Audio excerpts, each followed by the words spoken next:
Shalom Pak Bambang, saya mau izin bertanya, adakah Trinitas dalam kitab Taurat?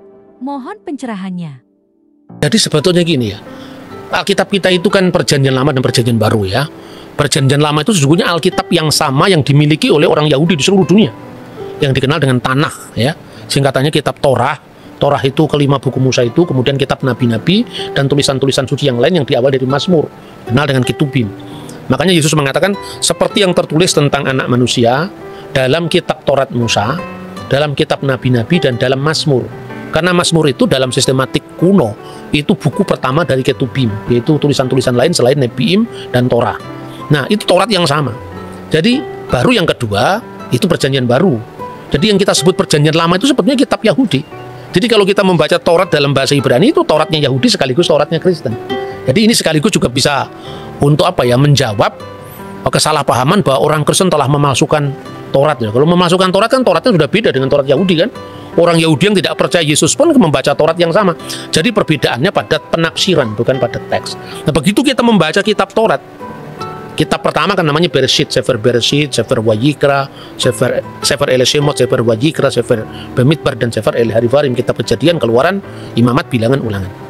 Kita membaca pertama kitab suci kita ini ya, tentu dari kanan ke kiri. Ya karena kalau bahasa Ibrani itu seperti bahasa Arab kanan ke kiri. Itu di situ sudah ada Tritunggal. Coba dibaca Bereshit pasal 1 ayat 1 sampai dengan ayat 3 dalam bahasa aslinya. Oke, sebelumnya saya perkenalkan dulu. Jadi Mas Edward ini adalah kader dari Institute for Syria Culture Studies. Itu lembaga pelayanan yang memang mengkaji tentang kekristenan Timur ya, dengan kekristenan Timur itu supaya kita tidak kehilangan akar sejarah kita. Dan YCS itu bukan gereja, tapi itu adalah lembaga kajian dan dia sudah belajar bahasa Ibrani langsung dari sumber aslinya di Israel. Ya, Israel Institute of Biblical Studies. Nah, kita bisa langsung membaca teks ini dari bahasa aslinya. Silakan.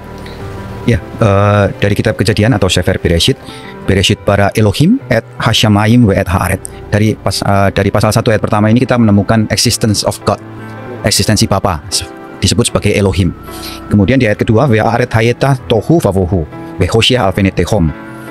Kemudian dilanjutkan dengan ve ruach Elohim. Di sini pribadi Allah yang kedua adalah ruach Elohim atau Roh Kudus atau Roh Allah.